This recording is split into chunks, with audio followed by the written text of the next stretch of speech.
Over 12 million people pass through Vancouver's Waterfront Station each year, but few of them realize that their commute is taking them through one of Vancouver's oldest and perhaps most haunted buildings.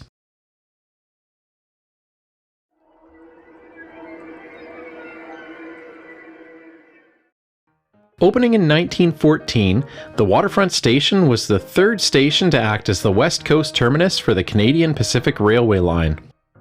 The first station was located in Port Moody, British Columbia, and operated for 10 years before transferring downtown to a second location at the foot of Granville Street in 1899, just 1 block west from the current Waterfront Station. Just 15 years later, the current Waterfront Station opened and began to greet travelers arriving at their destination on the West Coast. This new station would have a sense of class and elegance, and would inspire awe with its stunning white Ionic-style columns. In addition to being a train station, the west side of the building housed restaurants and a dance hall. The east side of the building contained full-time residences and lodging for travelers. The building was designed in neoclassical style, with the outside covered in perfect rows of red brick. Over the past 5 years, the facade has been carefully restored. Any bricks needing repair have been individually removed and carefully refinished or replaced with a similar vintage brick. In the center of the building is Waterfront Station's main hall, which features 2 large clocks facing each other high on the east and west walls. Hidden high up above was a series of original paintings done by Adelaide Langford.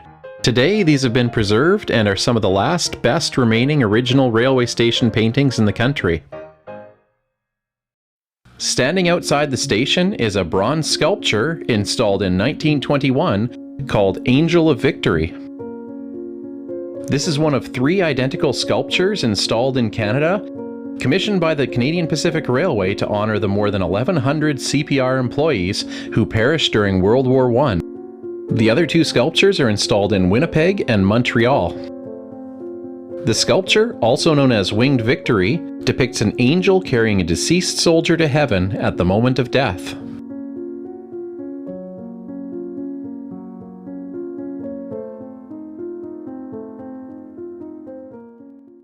In 1977, Waterfront Station began to transform into a public transit hub with the arrival of the C-Bus. Then, just 2 years later, the Canadian Pacific Railway ceased operations at Waterfront Station after being taken over by Via Rail. The last passenger train departed from Waterfront Station on October 27, 1979, filled with 200 people bound for Montreal and running just 15 minutes behind schedule. At one point, the station building was slated for demolition. However, due to public opposition, the station building was saved and renovated. Then in 1985, the building was given new life when it became one of the stations for the newly constructed SkyTrain line, just in time for the opening of Expo 86. And 1995 saw the reintroduction of rail service to the station with the launch of the West Coast Express commuter rail train. So today, this heritage building is a busy hub that connects the city's various public transportation systems. And because of all this hustle and bustle, few people realize that they're passing through what is perhaps Vancouver's most haunted location. One of the most famous ghost stories from the Waterfront Station is of a railway worker that can sometimes be seen on rainy nights. This is said to be the ghost of Hub Clark, who was killed in 1928 while making repairs in the rail yard. After slipping on some wet tracks, he was knocked unconscious and then horrifically decapitated after being run over by a passenger train. Since then, people have reported seeing the headless brakeman roaming the tracks, lantern glowing in his hand. Waterfront Station's night security guards have also witnessed apparitions and other poltergeist-like activities. One night, a guard saw the ghost of a woman in a 1920s flapper dress. She was dancing alone in a corridor on the west side of the building, and he swears he could hear the sound of 1920s music playing while she danced. When he approached her, the music stopped and she suddenly vanished.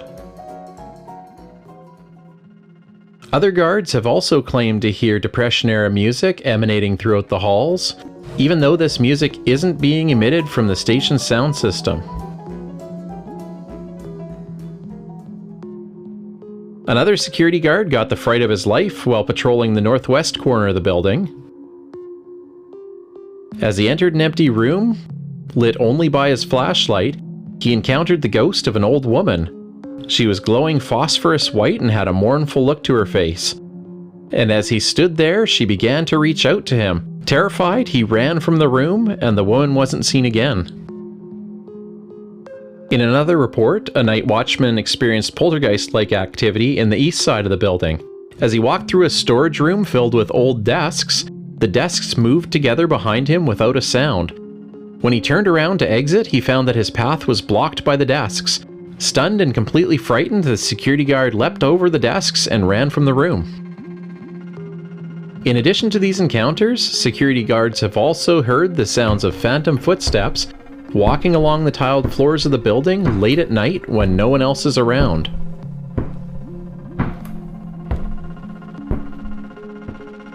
Others have seen the ghosts of 3 little old ladies sitting on a station bench, as if waiting for a train that never arrives. In the daytime, thoughts of ghosts fade as thousands of travelers hurry about on their daily commute. But if you're at the station late at night when most of the city is asleep, you just might catch a glimpse of one of these mournful souls. Thanks for joining us to explore the history of Vancouver's Waterfront Station. If you enjoyed this video, please remember to join us on our next adventure. Until next time, it's time to exit through the gift shop.